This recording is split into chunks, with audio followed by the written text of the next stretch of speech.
अवस्था है। उस शांति की अवस्था में व्यक्ति ध्यान में सरलता से प्रवेश कर सकता है और योग के लिए अनिवार्य है वो।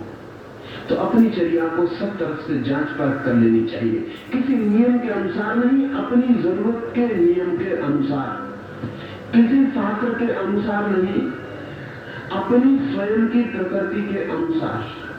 और दुनिया में कोई कुछ भी करे उसकी फिक्र नहीं करनी चाहिए। एक ही बात की फिक्र करनी चाहिए कि आपका शरीर सुख की खबर देता है तो आप ठीक जी रहे हैं, और आपका शरीर दुख की खबर देता है तो आप गलत जी रहे हैं। ये सुख और दुख मापदंड बना लेना चाहिए।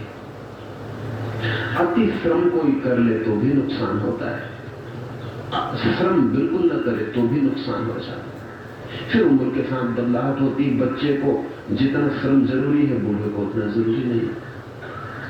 बुद्धि से जो काम कर रहा है और शरीर से जो काम कर रहा है उनकी जरूरतें बदल जाएंगी। बुद्धि से जो काम कर रहा है उसे ज्यादा भोजन जरूरी नहीं, शरीर से जो काम कर रहा है उसे थोड़ा ज्यादा भोजन जरूरी होगा। वो ज्यादा जो बुद्धि से काम कर रहा है उसको मालूम पड़ेगा, उसके लिए वो ठीक है।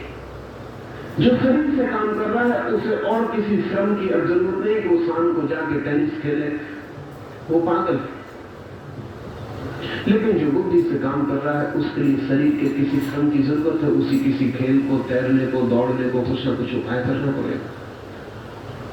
प्रकृति संतुलन मांगती है।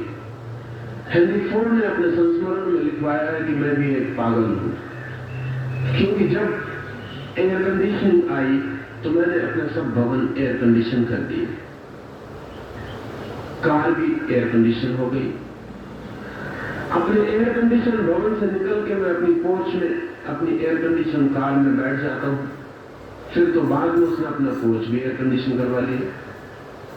कार निकलेगी तब ऑटोमेटिक दरवाजा खुल जाएगा, कार जाएगी दरवाजा बंद हो जाएगा। फिर इसी तरह वो अपने एयर कंडीशन पोर्च में दफ्तर के पहुंच जाएगा, फिर उतर के एयर कंडीशन दफ्तर में चला जाएगा। फिर उसको तकलीफ शुरू हुई तो डॉक्टर से उसने पूछा कि क्या करें, तो उन्होंने कहा कि आप रोज सुबह 1 घंटा और रोज शाम 1 घंटा काफी गर्म पानी के टब में पड़े रहे। गर्म पानी के टब में पड़े रहने से फोन ने लिखा है कि मेरा स्वास्थ्य बिल्कुल ठीक हो गया, क्योंकि 1 घंटा सुबह मुझे पसीना पसीना हो जाता है, शाम को भी पसीना पसीना हो। लेकिन तब मुझे पता चला कि मैं ये कर क्या रहा हूं। दिन भर पसीने बचाता हूं तो फिर 2 घंटे में इंटेंसली पसीने को निकालना पड़ता है, तब संतुलन हो पाता है। प्रकृति पूरे वक्त संतुलन मांगेगी। तो जो लोग बहुत विश्राम में, उन्हें श्रम करना पड़ेगा। जो लोग बहुत श्रम में, उन्हें विश्राम करना पड़ेगा।